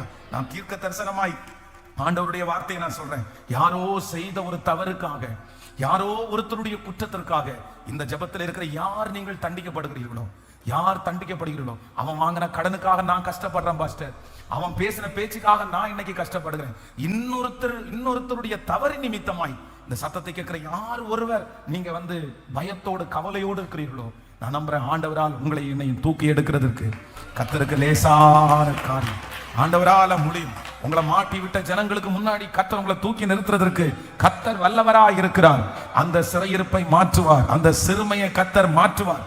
அந்த சூழ்நிலையில இருக்கிறவங்க மட்டும் உங்களுக்காக இந்த செய்தி இடையிலே ஒரு ஜெபம் பண்ண நான் விரும்புறேன். யாரோ ஒருத்தர் மூலமாய் என் பிள்ளை கெட்டு போய் கிடக்குது, யாரோ ஒருத்தர் மூலமாய் நான் ஒரு கடன்காரனாய் நான் மாற்றப்படுகிறேன், இந்த பிரச்சனைக்குள்ள போகிறதுக்கு இவர் தான் பாஸ்டர் காரணம், இந்த மாதிரி ஒரு பர்சன் காரணம், அவங்களுக்காக இன்னைக்கு நான் தண்டிக்கப்படுகிறேன், அவங்களுக்காக இன்னைக்கு என் குடும்பம் தண்டிக்கப்படுது, என் தாத்தா பண்ணின வேலை, எங்க அப்பா பண்ணின வேலை, எங்க அம்மா செஞ்சது இந்த மாதிரி செஞ்சுட்டு போயிட்டாங்க, அவங்க போயிட்டாங்க, நான் தான் இன்னைக்கு கஷ்டப்படுறேன். ஆனா இன்றைக்கு அசைவாடுகிற கர்த்தர், அதுல இருந்து ஒரு பெரிய விடுதலை கர்த்தர் தரப்போகிறார். ஆமென். கைகளை அப்படியே இந்த சூழ்நிலையில இருக்கிறவங்க மட்டும் உங்களுடைய கைகளை உயர்த்தி கொள்ளுங்கள். உங்களுக்காக நான் ஜெபிக்க ஆசைப்படுகிறேன். இந்த செய்தியினுடைய இடையிலே ஹalleluya, thank you Jesus, இந்த மாதிரி அவங்க ஒரு தீர்மானம் பண்ணி அனுப்புனதுனால தான் நான் இப்படி ஆயிட்டேன். அவங்க என்ன தப்பா கைட் பண்ணிட்டாங்க பாஸ்டர். யாரோ ஒருத்தருக்காக இன்னைக்கு நான் தண்டிக்கப்படுகிறேன், என் பிள்ளை இன்னைக்கு தண்டிக்கப்படுகிறான், யாரோ ஒருத்தர் மூலமா இன்னைக்கு என் குடும்பம் தண்டிக்கப்பட்டிருக்கிறது. அப்பா, இந்த திருச்சபையில கையை உயர்த்தி இருக்கிற, ஆன்லைன் மூலமாய் பார்த்து ஜெபித்து கொண்டிருக்கிற ஒவ்வொரு பிள்ளை பிள்ளைகளுக்காக நீங்க சொன்னீங்கல்ல, நீ துன்பத்தை கண்ட நாட்களுக்கு சரியாய் நான் உன்னை மகிழ்ச்சி ஆக்குவேன். அப்பா, பிறந்தது முதற்கொண்டே சவுலை பார்க்கும் போதெல்லாம் நீ போய் இந்த கோத்திரத்துல நீ பிறந்தியே, போய் இந்த குடும்பத்துல நீ பிறந்தியே, நீ ஒரு லக்கியான ஆள் இல்ல, நீ ஒரு நல்ல ஆள் இல்ல, நீ வேற ஒரு கோத்திரத்துல பிறந்திருக்கலாம்ல, நீ யூதா கோத்திரத்துல பிறந்திருக்கலாம்ல, நீ இந்த கோத்திரத்துல வந்து பிறந்தியன்னு எத்தனையோ பேர் அவனை பார்த்து என்னென்னமோ வார்த்தையை பேசி இருக்கலாம். ஆனா கர்த்தர் அந்த தள்ளப்பட்ட கோத்திரத்தை மறுபடியும் தூக்கி எடுத்து அதிலே இஸ்ரவேலை ஆளுகிற ஒரு ராஜாவை எழுப்புகிறது உமக்கு லேசான காரியமா இருக்குமானால், இந்த சத்தத்தை கேட்டுக்கொண்டிருக்கும் போதே இனி இந்த மனிதர்களால் காயப்படக்கூடாது, எந்த மனிதர்களாலும் காயப்படக்கூடாது. இயேசுவே, அந்த மனிதர்களால் உண்டான சிக்கலில் இருந்து இப்ப எங்க பிள்ளைகளை நீர் மீட்டு எடுப்பீராக. கர்த்தர் மீட்டெடுப்பீராக. உம்முடைய வல்லமை மீட்டெடுக்க போகிறதற்காக உமக்கு ஸ்தோத்திரம். உம்முடைய வல்லமை மீட்டெடுக்க போகிறதற்காக ஸ்தோத்திரம். ஹல்லேலூயா, ஆமென். திரும்பவும் நமக்கு இரக்கம் செய்கிற கர்த்தர், நீ துன்பத்தை கண்ட நாட்களுக்கு சரியாய் மகிழ்ச்சி ஆக்குகிற கர்த்தர். ஹல்லேலூயா. நம்பர் 1, முதலாவதாக யாரோ ஒருத்தர் செய்த தவறை நிமித்தமாய் எனக்கு வந்திருந்த அவமானங்களையும் நிந்தைகளையும் மாற்றுகிற கர்த்தர். நம்பர் 2, இரண்டாவதாக வேகமாய் ஒரு காரியத்தை சொல்ல போறேன், வாசிக்கலாம். ஆமென். இரண்டாவது ஒரு காரியத்தை வாசிக்கலாமா? Thank you Jesus. ஆமென். 1 சாமுவேலின் புஸ்தகத்தினுடைய ஆமென், தேங்க்யூ ஜீசஸ், 9ஆம் அதிகாரத்தினுடைய 22வது வசனத்திலிருந்து வாசிக்கலாம். ஆமென். ஹல்லேலூயா. வாசிக்கலாம். சாமுவேல் சவுலையும் ஆமென் அவனுடைய வேலைக்காரனையும் போஜன சாலைக்குள்ளே அழைத்து கொண்டு போய் அவர்களை அழைப்பிக்கப்பட்டவர்களுக்குள்ளே தலைமையான இடத்திலே வைத்தான். அழைக்கப்பட்டவர்கள் ஏறக்குறைய 30 பேராக இருந்தார்கள். அடுத்த வசனத்தை கூட வாசிக்கலாம். பின்பு சாமுவேல் ஆமென் பின்பு சாமுவேல் சமையல்காரனை பார்த்து, நான் உன் கையிலே ஒரு பங்கை கொடுத்து வைத்தேனே, அதை கொண்டு வந்து வை என்றார். வாசிக்கலாம் அடுத்த வசனம். ஆமென். 9ஆம் அதிகாரத்தினுடைய 20வது வசனத்தை கூட வாசிக்கலாமா? 9ஆம் அதிகாரம் 20வது வசனத்தை கூட வாசிக்கலாம். 3 நாளைக்கு முன்னே காணாமல் போன கழுதையை பற்றி கவலைப்பட வேண்டாம், அவைகள் அகப்பட்டது. இதல்லாமல் சகல இஸ்ரவேலின் அபேட்சியையும் யாரை நாடுகிறது?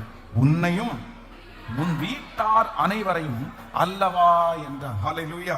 நம்பர் 2, இரண்டாவதாக ஆண்டவருடைய பிள்ளைகளே, நம்பர் 1 மறந்துடாதீங்க, ஆண்டவர் நமக்கு கர்த்தர் வந்து ஈடு கொடுக்க போகிறார். கர்த்தர் ஈடு கட்ட போறார். 1, கர்த்தர் யாரோ செய்த தவறுக்காக பாதிக்கப்பட்டிருக்கிற நம்முடைய பாதிப்பை மாற்றுவேன் என்று கர்த்தர் வாக்கு கொடுக்கிறார். ஆமென். ஒதுக்கப்பட்ட தள்ளப்பட்ட பென்யமீன் கோத்திரத்தை கர்த்தர் தெரிந்து கொள்ளுகிற கர்த்தர். நம்பர் 2, இரண்டாவதாக என்ன அப்படின்னு சொன்னா, நான் போகிற பாதை தவறான பாதை அப்படின்னு சொல்ற ஜனங்களுக்கு முன்பாக என்னை சரியான பாதையிலே நடத்துகிற கர்த்தர். இப்போ இந்த இடத்துல என்ன நடக்குது அப்படின்னு சொன்னா, இந்த சவுல் வந்து தன்னுடைய வீட்டை விட்டு கிட்டத்தட்ட 3 நாட்களாய், நான் சொன்னது மாதிரி 3 நாளா எதை தேடிட்டு இருக்கிறாருன்னா, கழுதையை தேடிட்டு இருக்கிறாரு. இந்த கழுதையை தேடி நான் சொல்றது மாதிரி 5 இவர் வந்து ஃபர்ஸ்ட் வந்து எப்ராயிம் மலை, அதற்கு பிறகு சாலிம் நாடு, அதற்கு பிறகு வந்து பென்யமீனருடைய நாடு, இப்படி கிட்டத்தட்ட ஒரு 5 மாகாணங்களை தாண்டி என்ன பண்றாரு அப்படின்னா அவர் டிராவல் பண்ணி வர்றாரு. இப்போ ஒரு கழுதை காணாம போயிடுச்சு, அந்த கழுதையை தேடி வர்றாங்க. அந்த கழுதையை தேடி வர்றவங்க சரி ஏதோ ஒரு அரை நாள் தேடலாம், ஒரு 2 மணி நேரம் தேடலாம், அவ்வளவுதான் முடிஞ்சிட்டு, இது கிடைக்கல அப்படின்னு திரும்பி போகலாம். இப்போ கழுதையை தேடி அந்த கழுதை வந்து எவ்வளவு வேகமா நடந்துற போது, குதிரை அப்படின்னு சொன்னா கொஞ்சம் ஓடுன்னு சொல்லலாம், ஆனா கழுதை நடந்து போனா 3 நாட்கள் பிரயாணப்பட்டு 5 மாகாணங்களை தாண்டுகிற அளவுக்கு கழுதை போகிறதுக்கு வாய்ப்பே இல்லை. இப்போ சவுல் என்பவன் இவ்வளவு உயரமான மனுஷன், கூட வேலைக்காரங்களும் இருக்கிறாங்க. இப்போ எல்லாரும் கேள்விப்பட்டா என்ன சொல்லுவாங்கன்னா, உனக்கு ஏதாவது அறிவு இருக்கா? ஒரு கழுதை வந்து போயிடுச்சுன்னா எவ்வளவு தூரம் போகும், எவ்வளவு தூரம் அது நடக்கும், என்ன ஏதாவது ஒரு அறிவு இருந்துச்சுன்னா இவ்வளவு தூரம் நடந்து, அதுவும் 3 நாள் கழுதையை தேடிட்டு இத்தனை பகுதிகளை தாண்டி நீ போவியா? எப்படி நீ போவ?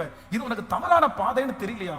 இது ஒரு தவறான பாதை. அப்போ நான் நம்புறேன், சவுலையும் அவருடைய வேலைக்காரர்களையும் யார் பார்த்தாலுமே என்ன சொல்லுவாங்க அப்படின்னா, நீ தப்பான டைரக்ஷன்ல, சொல்லுங்க, நீ தப்பான டைரக்ஷன்ல போயிட்டு இருக்கிற, நீ சரியான இடத்துக்கு போகல, நீ எப்படி இவ்வளவு கான்பிடண்டா போற, எவ்வளவு இப்படி நம்பிக்கையா போற, ஆனா மனுஷனுடைய பார்வைக்கு சவுலுடைய பிரயாணம் தவறான பிரயாணம், சவுல் கடந்து போகிற பாதை தப்பான பாதை. ஆனா ஆண்டவருடைய பார்வை, மேல பரலோகத்தினுடைய பார்வைக்கு சவுல் எங்க போறார் அப்படின்னா சரியான பாதையில டிராவல் பண்ணி ஸ்ட்ரெயிட்டா எங்க போறாருன்னா சாமுவேலுடைய வீட்டுக்கு முன்பா போய் அந்த பிரயாணம் அவனை நிக்க வைக்கிறது. ஹல்லேலூயா. இன்றைக்கு இந்த சத்தத்தை கேட்கிற ஆண்டவருடைய பிள்ளைகளை, இரண்டாவதாக ஆண்டவர் வாக்கு கொடுக்கிறார், உங்களையும் என்னையும் சரியான பாதையிலே நடத்துகிற தேவன் நம்மோடு கூட இருக்கிறார். யாரோ ஒருத்தர் நீங்க நினைக்கலாம், நான் போற பாதை எனக்கு புரியல, நான் போற பாதை எனக்கு தெரியல, எல்லாரும் சொல்றாங்க நீ ஒரு தப்பான டைரக்ஷன்ல போற, தப்பான ஒரு பாதையில போற, ஏன்னா என்னால ஒண்ணுமே செய்ய முடியல இந்த பாதையில, எனக்கே ரொம்ப விரக்தியா இருக்குது, எனக்கே வித்தியாசமானதா இருக்குது, நான் நினைச்சது எதுவுமே நடக்கல, நான் ரொம்ப தூரம் வந்துட்டனோ, நான் தெரியாம இந்த இடத்துல வந்துட்டனோ, நான் தெரியாம இப்படி டிராவல் பண்ணிட்டு இருக்கிறேனோ. ஆனால் கர்த்தர் வாக்கு கொடுக்கிறார், இந்த வனாந்தரம் ஆண்டவர் உங்களுக்கு அனுமதித்ததுதான், இந்த சூழ்நிலையை கர்த்தர் உங்களுக்கு அனுமதித்ததுதான்.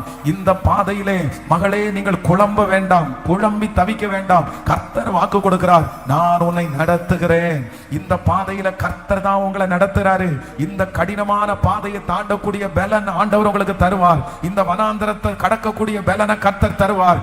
நீங்கள் சீக்கிரமாய் பார்ப்பீர்கள், சரியான ஒரு இடத்துல கர்த்தர் உங்களை கொண்டு வந்து நிறுத்தி இருக்கிறார். நீங்க இந்த பாதையெல்லாம் கடந்து சரியான ஒரு இடத்திற்கு போய் சேர போகிறீர்கள். நீங்க அந்த இடத்துல போனதுக்கு பிறகுதான் தெரியும், ஆண்டவர் என்னை நேர்த்தியாய் நடத்தி இருக்கிறார். ஹல்லேலூயா. இந்த சோதனை நன்மைக்காகவே, இந்த தேடுதல் நன்மைக்காகவே, காணாமல் போன கழுதை இன்னும் அகப்படாமல் இருப்பது நன்மைக்காகவே, இத்தனை நாள் தேடியும் கண்டுபிடிக்க முடியாத அந்த கழுதை நன்மைக்காகவே, இத்தனை நாட்களும் பிரயாணத்தை நிறுத்தாமல் இவ்வளவு தூரம் வந்தது நன்மைக்காகவே.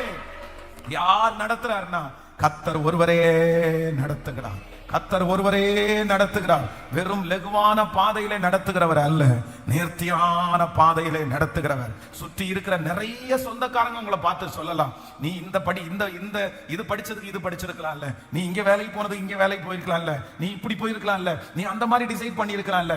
நிறைய பேர் உங்களை சுற்றி இருக்கிறவங்க எல்லாம் கொடுக்கிற ஐடியாவை பார்க்கும்போது அந்த ஐடியா ஏன் சொல்றாங்கன்னா, நீ தப்பா சூஸ் பண்ணிட்டப்பா, நீ தப்பா டிராவல் பண்ணிட்டு இருக்கப்பா, நீ தப்பா படிச்சுட்டு இருக்கப்பா, நீ தப்பா டிசைட் பண்ணிட்டப்பா, உன் பாதை இது சரியானது இல்ல அப்படின்னு நிறைய பேர் உங்களை பார்த்து சொல்லலாம். ஆனா நீங்க சொல்லலாம், நான் ஜெபம் பண்ணி தானே ஆண்டவரே செஞ்சேன், நான் ஜெபம் பண்ணி தானே ஆண்டவரே ஸ்டார்ட் பண்ணேன், ஆனா எனக்கு ஒண்ணுமே புரியல, இப்போ ஏன் இது நடக்கலன்னு எனக்கு தெரியல. ஆனா கர்த்தர் வாக்கு கொடுக்கிறார், இல்ல இது ஒரு சோதனையின் காலம், இது ஒரு சோதனையின் காலம். கர்த்தர் இந்த வனாந்தர பாதையிலே கர்த்தர் நடத்துகிறதற்கு ஒரு பெரிய நோக்கத்தை கர்த்தர் வைத்திருக்கிறார். நிச்சயமாகவே முடிவு உண்டு, உன் நம்பிக்கை வீண் போகாது.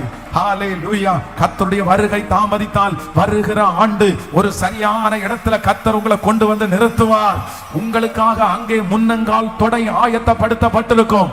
உங்களுக்கு நீ அறியாததும் உங்களுக்கு எட்டாததும் அந்த இடத்திலே உங்களுக்காக வைக்கப்பட்டிருக்கும். இது தீர்க்க தரிசனமான வார்த்தை. நீங்க சந்தோஷப்படுவீங்க, ஏசப்பா இதுக்காக தான் என்ன கொண்டு வந்தீங்களா, இதுக்காக தான் இந்த பாதையில என்ன நடத்துனீங்களா, இதுக்காக தான் என்ன காத்திருக்க பண்ணுனீங்களா. எஸ், கர்த்தர் ஆகிய ஆண்டவர் உங்க வலது கையை பிடிச்சு, நான் உனக்கு துணை நிற்கிறேன், நான் உன்னோடு கூட நடந்து வருவேன். ஹல்லேலூயா, ஹல்லேலூயா. நான் போகும் வழியை அவர் அறிந்திருக்கிறார், நீங்கள் போகும் வழியை அவர் அறிந்திருக்கிறார். யாரோ ஒருத்தரிடத்துல ஆண்டவர் ஸ்ட்ரைட்டா பேசிட்டே இருக்கிறார், சோர்ந்து போகாத மகளே, இந்த பாதையை ஆண்டவர் தான் உங்களுக்கு அனுமதிச்சிருக்கிறாரு. ஆண்டவரே வனாந்தரமா இருக்குதே, வனாந்தரமா இருக்குதே, எல்லாரும் முட்டாள் முட்டாள்னு திட்டுறாங்களே, எல்லாரும் உனக்கு கொஞ்சம் கூட அறிவில்லையான்னு கேட்கிறாங்களே, இதை ஏன் அனுமதிச்சீங்க? கர்த்தர் சொல்லுகிறார், முடிவிலே நன்மையை காண்பீர்கள். இந்த காரியத்தினுடைய முடிவிலே ஒரு நன்மையை காண்பீர்கள். நம்புறவங்க ஆமேன்னு சொல்லி நீங்க ஜெபிக்க ஜெபிக்க அந்த மகிமை என் கூட ஆண்டவர் பேசிட்டு இருக்கிறாருன்னு சொல்றவங்க சத்தமா உரத்த சத்தமா அப்படியே ஜெபம் பண்ணிட்டே இருங்க, ஜெபம் பண்ணிட்டே இருங்க. ஹல்லேலூயா. அந்த வார்த்தையை கர்த்தர் ஆமென் சரியான தவறான பாதையிலே ஒரு சரியான பாதையை நியமிக்கிற கர்த்தர் அவர், நியமிக்கிற கர்த்தர் அவர், என் கரத்தை பிடித்து நடத்துகிறவர். ஹல்லேலூயா. தேவரீர் நாங்கள் சிறுமைப்பட்ட நாட்களுக்கும் நாங்கள் துன்பத்தை கண்ட வருஷங்களுக்கும் சரியாய் எங்களை மகிழ்ச்சியாக்கும். ஆமென். ஆண்டவருடைய வருகை தாமதிச்சுன்னா வருகிற ஆண்டு இந்த வருஷம் நீங்க பட்ட எல்லா கஷ்டத்துக்கும், இதுக்கு முன்னாடி நீங்க பட்ட எல்லா கஷ்டத்துக்கும் வருகிற ஆண்டு ஆண்டவர் உங்களை சரியாய் மகிழ்ச்சியாக்க போறார். இதுக்கு முன்னாடி நீங்க இத்தனை வருஷமாய் பார்த்த எல்லாத்துக்கும் சேர்த்து ஆண்டவர் வருகிற வருஷம் உங்களை கர்த்தர் சந்தோஷப்படுத்த போறாரு. உங்களை கர்த்தர் மகிழ்ச்சியாக்க போறாரு. இந்த வருஷத்துல பட்ட நஷ்டம் வருகிற வருஷத்துல உங்களுக்கு லாபமாய் மாற போகிறது. இந்த வருஷத்துல உங்களுக்கு இல்லாத ஒரு செழிப்ப வருகிற வருஷம் ஆண்டவர் உங்களுக்கு கட்டளையிட போறாரு. இது உண்மை. இது கர்த்தருடைய வார்த்தை அப்படியே நடக்கும்.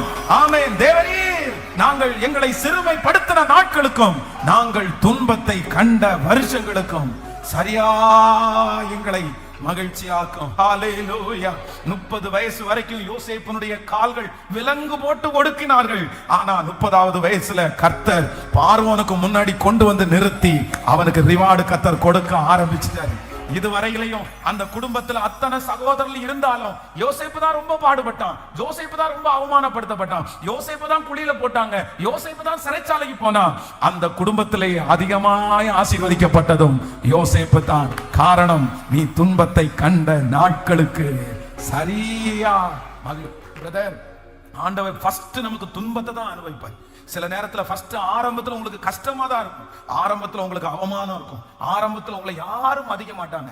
ஆனா நீங்க சகிச்சு இருங்க, நீங்க தாங்கி இருங்க. நீங்க இன்னைக்கு படுற எல்லா பாடும் இது வீணா மட்டும் போகவே போகாது. ஹல்லேலூயா. கர்த்தர் தான் அந்த சிச்சுவேஷன்ல உங்களை கொண்டு போறாரு. கர்த்தர் தான் அந்த சூழ்நிலை உங்களை கொண்டு போறாரு. ஆனா துன்பத்தை கண்ட நாட்களுக்கு சரியாய் மகிழ்ச்சி ஆக்குறவர். அப்படியே 10 டைம் சொல்லிட்டே எந்திரிக்கலாமா? இந்த வாக்குத்தத்தத்தை சொல்லிட்டே எல்லாரும், தேவரீர் எங்களை சிறுமைப்படுத்தின நாட்களுக்கும் நாங்கள் துன்பத்தை கண்ட வருஷங்களுக்கும் சரியா எங்களை மகிழ்ச்சி ஆக்குகிறவர், சரியா எங்களை மகிழ்ச்சி ஆக்குறவர். உங்களை நேசிக்காத கணவனார், உங்களை வெறுக்கிற கணவனார் ஒரு நாள் உங்கள் மாறி பாசமா இருக்கிறது ஆரம்பமாக போகிறது. ஆமென். உங்களை வெறுக்கிற பிள்ளைகள் மத்தியில கர்த்தர் ஒரு மாற்றத்தை கொடுத்து நீ துன்பத்தை கண்ட நாட்களுக்கு சரியாய் உன்னை மகிழ்ச்சி ஆக்குவேன். என் குடும்பத்துல என்னைக்கு இந்த சந்தோஷம் ஆரம்பமாகும், என்னைக்கு நான் சுகமா வாழ்வேன், நான் என்னைக்கு நான் அப்படியே வெற்றியாய் கடந்து போவேன். கர்த்தர் வாக்கு கொடுக்கிறார். இல்ல, நான் சரியாய் செய்கிற கர்த்தர், அதற்கு சரியாய் மகிழ்ச்சி ஆக்குற கர்த்தர். இன்னைக்கு உள்ள வலிகளை எல்லாம் எழுதி வைங்க. இன்னைக்கு நீங்க அனுபவிக்கிற பாடுகளை எல்லாம் எழுதி வைங்க. இன்னைக்கு நீங்க அனுபவிக்கிற நிந்தைகளை எல்லாம் எழுதி வைங்க. ஒரு நாள் சீக்கிரமாய் இந்த நிந்தை உங்களுக்கு சாட்சிகளாய் மாறும். இந்த அவமானம் உங்களுக்கு சாட்சிகளாய் மாறும். கர்த்தர் வாக்கு கொடுக்கிறார். நீ துன்பத்தை கண்ட நாட்களுக்கு சரியாய் உன்னை மகிழ்ச்சி ஆக்குவேன். சின்ன வயசுல இருந்தே நான் மட்டும்தான் பாஸ்டர் ரொம்ப பாடு மேல பாடுபட்டுட்டே இருக்கிறேன். சிறு வயதிலிருந்தே நான் நல்லாவே இல்லை. நான் பாடுபட்டுட்டே இருக்கிறேன். குட்டியில அப்படிதான், பிள்ளை பிறக்கும் போதே நான் பாட அனுபவிச்சவன். இன்னைக்கு வரைக்கும் என் வாழ்க்கையில பெரிய சந்தோஷத்தை நான் பார்க்கவே இல்லை. நான் இன்னைக்கு வரைக்கும் பாடு மேல பாட அனுபவிச்சு தான் இருக்கிறேன். ஆனா நான் ஒரு நாளாவது சந்தோஷப்பட மாட்டேனா? ஆண்டவர் என்ன மறுபடியும் என்ன எடுக்க மாட்டாரா? என்ன நினைக்க மாட்டாரா? நான் நிம்மதியா ஒரு நாள் படுத்து தூங்க மாட்டேனா? சுகத்தோட இருக்க மாட்டேனா? அப்படின்னு யாரோ ஒருத்தர் இந்த சத்தத்தை கேட்டு கொண்டிருக்கலாம். நான் உங்களுக்காக நான் ஜெபம் பண்ண போறேன். ஆண்டவர், நீங்க பட்ட பாடுகளுக்கு ஆமென் சரியாய் கர்த்தர் உங்களை மகிழ்ச்சியாக்க போறேன். ஆமென். இந்த வசனத்தை உங்களுக்காக நீங்க எடுத்துக்கொள்ளுங்க. உங்களுக்காக நான் எடுத்துக்கொள்ளுங்க. நான் அப்படிதான் சொல்லுவேன். ஆண்டவருடைய பிள்ளைகளை நான் நினைச்சு பாக்குறேன், திரும்பி பாக்குறேன். உண்மை அப்படிதான். சின்ன வயசுல இருந்து ரொம்ப கஷ்டத்தை அனுபவிச்சாச்சு. ஆமென். 30 வயசு வரைக்கும் யாரெல்லாம் என்னென்ன கஷ்டம் அனுபவிக்க கூடாதோ எல்லா கஷ்டத்தையும் உண்மையிலே நான் சொல்றேன், நிறைய அனுபவிச்சிட்டேன். எல்லாமே எல்லா பாடுகளையும் கடந்து வந்துட்டேன். எல்லா அவமானத்தையும் கடந்து வந்துட்டேன். ஆனா இப்போ கர்த்தர் சமூகத்துல நிற்கும் போது சொல்றேன், கர்த்தர் ரொம்ப நல்லவன். நான் பட்ட அவமானம் ஒன்றும் வீணாய் போகவில்லை. நான் பட்ட பாடுகள் ஒன்றும் வீணாய் போகல. ஹல்லேலூயா. ஆமென். மாதம் நம்முடைய சர்ச்சில் இந்த கிட்டத்தட்ட ஒரு 1.5 years 2 வருஷத்துக்குள்ள ஆக போகுது. நம்ம ஒவ்வொரு மாதமும் சாப்பாடு இங்க, அது ஒரு பெரிய டாஸ்க், சாதாரணமானது அல்ல. ஒரு 2000 பேருக்கு 2500 பேருக்கு ஃபுட்டு சாப்பாடு கொடுக்கறது சாதாரணமானதெல்லாம் கிடையாது. அது ரொம்ப ஒரு பெரிய கல்யாணத்தை நடத்துறது மாதிரி. ஆனா ஆரம்பிக்கும் போது எப்படி இதை செய்ய போறோம் அப்படின்னு நினைச்சோம். ஆனா இது எப்போ உள்ள தீர்மானம் அப்படின்னா 2005 2005வது வருஷம் சாப்பாடே இல்லாம ரொம்ப கஷ்டமா இருந்துச்சு. சாப்பாடு இல்ல. அப்பதான் ஃபர்ஸ்ட் ஒருத்தர்கிட்ட கேட்கிறேன், கோயம்புத்தூர்ல ஃப்ரீயா சாப்பாடு போடுற மாதிரி ஏதாவது இடம் இருக்கா அப்படின்னு கேட்டேன். அப்பதான் இங்க இந்த துடியலூர் பக்கத்துல ஒரு ஹோட்டல், அவங்க வந்து ட்ரஸ்ட் நடத்துறாங்க. அந்த ஹோட்டல்ல வந்து மதியான சாப்பாடு ஃப்ரீ. எவ்வளோ ஒரு சாம்பார், ஒரு பொரியல், ஒரு அப்பளம், சாப்பாடு இருக்கும், ரசம் இருக்கும். சாப்பிட்டுட்டு நம்ம காசு வைக்க வேண்டியது இல்லை. நமக்கு தேவைன்னா நம்ம வந்து ஒரு சின்ன பொம்மை வச்சிருப்பாங்க. அந்த பொம்மையினுடைய கையில வந்து ஒரு தட்டு இருக்கும். அந்த தட்டுல வந்து நம்ம வேணா வச்சுட்டு போகலாம். மற்ற மாதிரி யாருமே பில் எல்லாம் கொடுக்க மாட்டாங்க. ஸோ ரொம்ப ஆச்சரியமா இருக்கு. இன்னைக்கும் 2 months கிட்டத்தட்ட ஒரு 2 மாதங்கள் வந்து அந்த ஹோட்டல்ல வந்து ஃப்ரீயா நான் சாப்பிட்டுருக்கிறேன். அப்போ அந்த தெருவில் நடந்து போகும்போது ஜெபம் பண்ணிட்டே போவேன். ஒரு நாள் நீர் என்ன ஆசீர்வதித்தால், என்ன நடத்தினாங்க, நான் உங்களுக்காக ஊழியம் செஞ்சா, ஆண்டவரே நான் ஆயிரக்கணக்கான பேருக்கு நான் சாப்பாடு போடுற அளவுக்கு என்ன முன்னாடி வச்சு நீங்க சாப்பாடு போடுற அளவுக்கு என்ன அப்படி நம்பணும் அப்படின்னு ஜெபம் பண்ணிட்டு போனேன். ஆனா இன்றைக்கு நான் திரும்பி பார்க்கும்போது நினைக்கிறேன், தேவரீர் நாங்கள் சிறுமைப்பட்ட நாட்களுக்கும் நாங்கள் துன்பத்தை கண்ட வருஷங்களுக்கும் சரியாய் பிரதர், இன்னைக்கு நீங்க அழுது கொண்டு போகிற அந்த தெருவில் நீங்க ஒரு நாள் சந்தோஷத்தோட போவீங்க பிரதர். இன்னைக்கு கால் கடுக்க நடந்து போகிற அதே இடத்துல கத்தர் உங்களை வாகனத்துல கத்தர் கொண்டு போக வல்லவர். நீங்க படுகிற துன்பத்திற்கு சரியா ஆண்டவர் மகிழ்ச்சி ஆக்குவார். மகிழ்ச்சி ஆக்கர் இல்ல, முடிஞ்சிருச்சு. உங்களுடைய யுத்தம் முடிய போகுது. நீங்க கஷ்டப்பட்டது முடிய போகுது. நீங்க அவமானப்பட்டது முடிய போகுது. ஹalleluya. வம்சா வழியாக உங்களுக்கு இருக்கிற கஷ்டத்துல கர்த்தர் ஒரு முடிவை வைக்க போறாரு. கைகளை உயர்த்தி இயேசுவாட்ட ஜெபம் பண்ண அந்த மகிமை கடந்து வரட்டும். லாதானமா லோதாரா கத்தனா ரியாகதல ரதனமா 3 காரியத்தை ஆண்டவர் வாக்கு கொடுக்கிறார். எல்லாராலும் புறக்கணிக்கப்பட்ட ஒன்றை நான் தெரிந்து கொள்ளுவேன். எல்லாராலும் புறக்கணிக்கப்பட்ட சிறிய கோத்திரத்துல ஒன்ன நான் தெரிந்து கொள்ளுவேன். யாரோ செய்த தவறினால் நீ அனுபவித்துக் கொண்டிருக்கிற சிறுமையை நான் மாற்றுவேன். மற்றவர்கள் இவது தவறான பாதை என்றாலும் நான் உன்னை செவ்வையான பாதையில நடத்தி வருகிறேன் என்று கர்த்தர் வாக்கு கொடுக்கிறார். சத்தமா இயேசுவே முழு பலத்தோடு ஆமென். என்னை சீர்படுத்துகிற கர்த்தர், என்னை சீர்படுத்துகிற கர்த்தர். ஆமென். ஹalleluya. தேவரீர் நாங்கள் சிறுமைப்பட்ட நாட்களும் நாங்கள் துன்பத்தை அனுபவித்த நாட்களுக்கும் பதிலாய் எங்களை மகிழ்ச்சி ஆக்கும். இது சத்தம் எல்லாருக்கும் தான். இந்த ஆன்லைன்ல இந்த சத்தத்தை லைவ்ல கேட்டுட்டு இருக்கிற பிள்ளைய ஏதோ ஒரு இடத்துல இருந்துட்டீங்க, அழுது கொண்டே இருக்கலாம். பாஸ்டர், இந்த வார்த்தை எனக்கான வார்த்தை தான் பாஸ்டர். இன்னைக்கு நான் ரொம்ப மோசமான ஒரு சூழ்நிலையில நடந்து போறேன். இன்னைக்கு வித்தியாசமான ஒரு பாதையில நான் நடந்து போறேன். இது மாறுமா மாறாதா, சரியாவா இல்லையா, எனக்கு ஒண்ணுமே தெரியலையே. கர்த்தர் சொல்றாரு, இல்ல, நீ அனுபவிக்கிற இந்த பாடுகள் மாறும், நீ அனுபவிக்கிற இந்த அவமானம் மாறும். நீ சிறுமையை துன்பத்தை கண்ட வருஷங்களுக்கு சரியாய் உன்னை நான் மகிழ்ச்சி ஆக்குவேன். இதுவரைக்கும் பிறந்ததிலிருந்து வெறும் துன்பத்தை மட்டும் தானே பாக்குறீங்க, அவமானத்தை மட்டும் தானே பாக்குறீங்க. கர்த்தர் சொல்றாரு, மகிழ்ச்சியையும் பார்க்காம உன்னை இந்த இடத்துல இருந்து எடுத்துக்கொள்ளப்படுவது இல்லை. ஸ்தோத்திரம் ஸ்தோத்திரம் ஸ்தோத்திரம் ஸ்தோத்திரம் ஸ்தோத்திரம் ஸ்தோத்திரம் ஸ்தோத்திரம் ஸ்தோத்திரம்.